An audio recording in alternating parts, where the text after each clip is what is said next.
I'm professional triathlete TJ Tollakson, CEO of Dimond Bikes, and today we are talking about the history of bean bikes, part 2.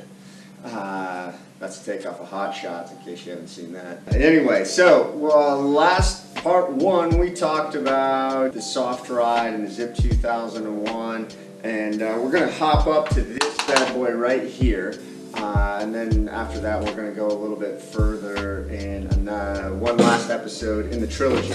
We left this off, we were talking about the UCI banning some of these really cool bikes. Well, about that same time in 1996, 1997, a young Swiss engineer named Rudi Kurth created his own bike, not a beam bike, not really a Z bike, it was his own bike called the CAT Cheetah.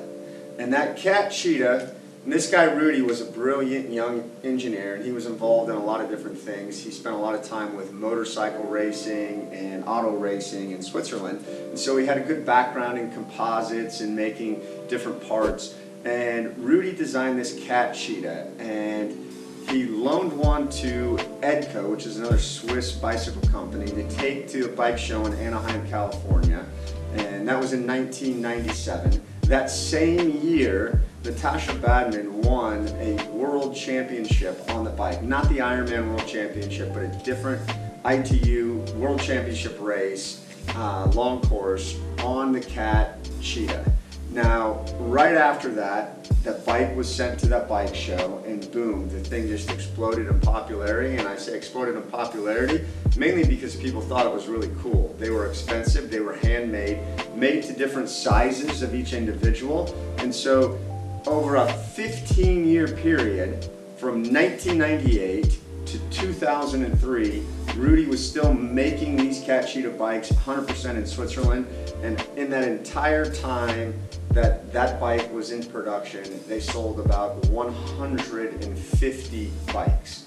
So that right there tells you that it was never mass adopted. Not all kinds of people were using these bikes.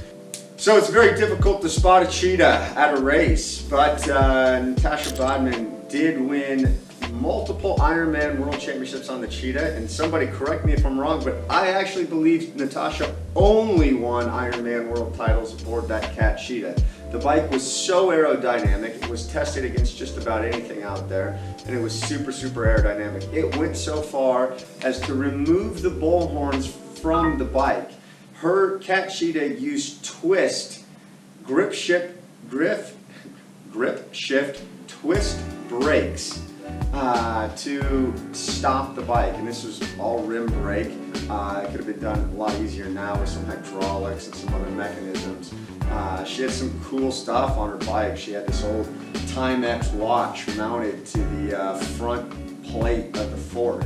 And the fork is really cool because unlike a traditional fork, this fork came straight up. The blades came straight up and went right into the handlebars. And so they went right above the head tube and into it handlebars. No bull horns, so no traditional brake levers, which are part of why it made that bike super aerodynamic. The other cool thing about the CAT Cheetah is they put an internal hydration bladder inside the frame of the bike. They're the very first company to actually do that.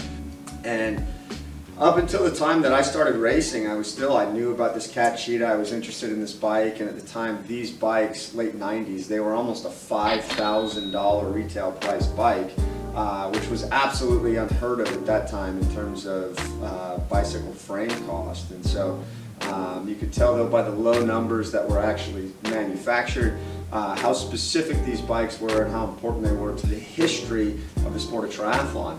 Another one of my favorite bikes that came out in 97 and 98 that was still being manufactured was the giant MCR and the MCR2.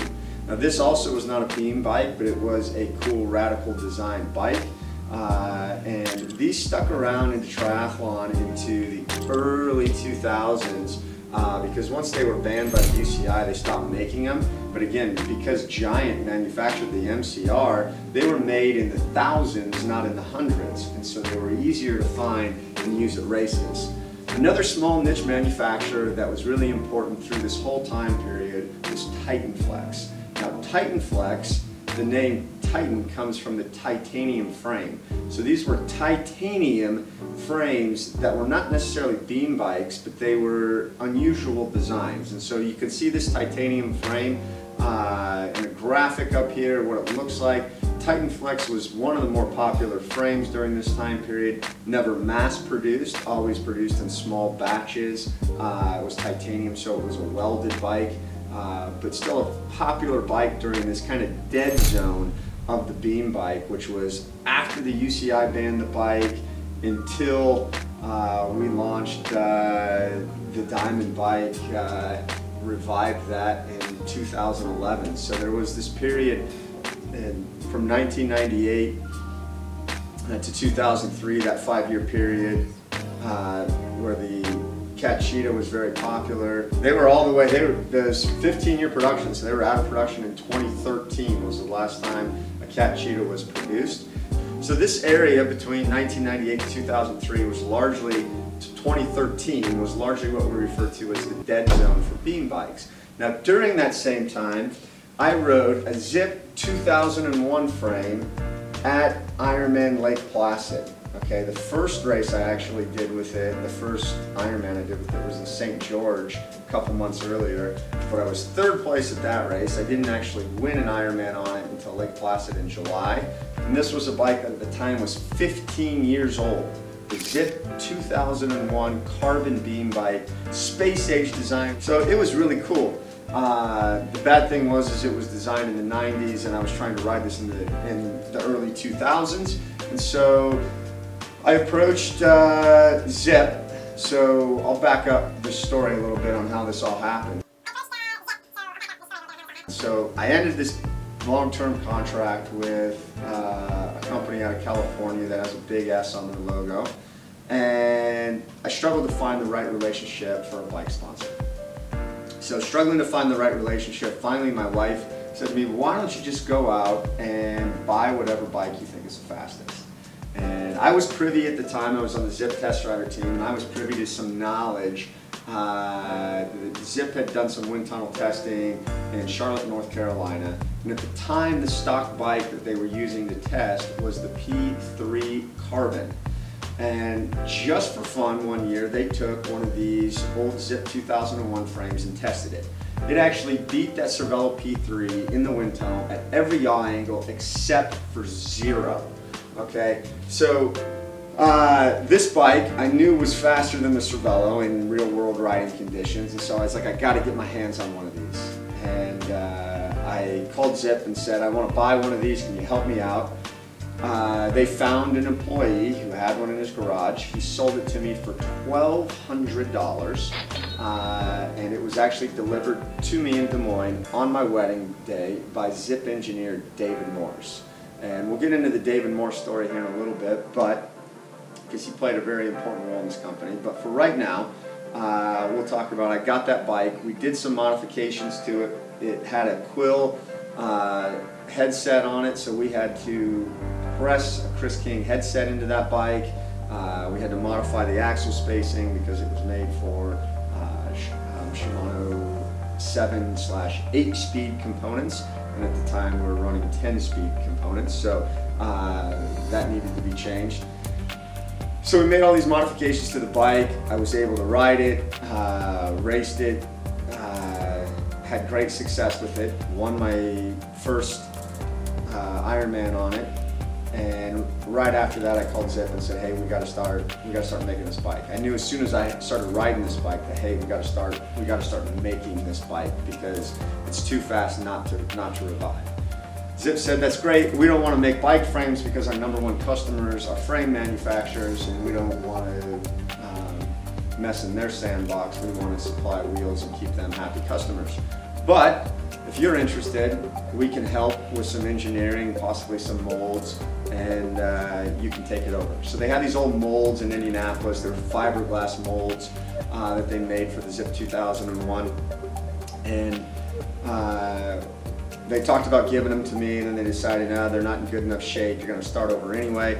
So I started over, I hired some interns, we started working on some CAD designs in 2011, and then Fast forward to May of 2012, and I had a hackathon thanks to a couple Zipp employees, Carl Hall, David Morse, Jordan Hafner, who was my intern, and I met this guy, Eric Strauss, at EBS Carbon in Boulder, Colorado, and we spent a few days there, had a hackathon, and we designed and made these prototypes of this bike right here. Now this bike is the first newly designed and modified beam bike. It wasn't perfect, we made a few mistakes. This has a Chris King inset headset in it. It has a PF30 bottom bracket. In here we were intending to put a hydration bladder in here. Didn't really work out as we intended. But this was the result of the hackathon, and it was really cool. I actually raced this exact bike at the Ironman US Championships in New York City in 2012. That was the first time this bike made its debut. And it was well known. I mean, we put these things for sale, even though I didn't have the ability to manufacture them in mass quantity. Andrew Duggan came up to me at the expo in Ironman New York City and bought the very, very first one of these bikes, and I never actually delivered him one of these. We waited until we had our full carbon facility in here before any customers got those bikes. So I raced this frame at Ironman New York City in 2012. I had a pretty fast bike that day, not the fastest. The biggest problem that we had with this bike is the chain stays were just not stiff enough, so if you had some video footage of me riding in that race, you would have seen that back disc wheel that I was riding, waving back and forth like this, losing a whole bunch of power efficiency, but I was bound and determined. I made my own bike, I was going to ride it at the race regardless, and so I did that. But at that same time, we started the process. Remember, I said this guy Dave Morse was going to come more into play.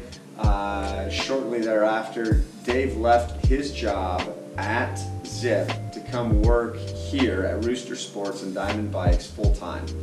And Dave came here, he worked here not quite 2 years, but he was super important because he set up our carbon fiber factory here. We had a whole bunch of automation and molding processes and techniques, and he was really important to starting this.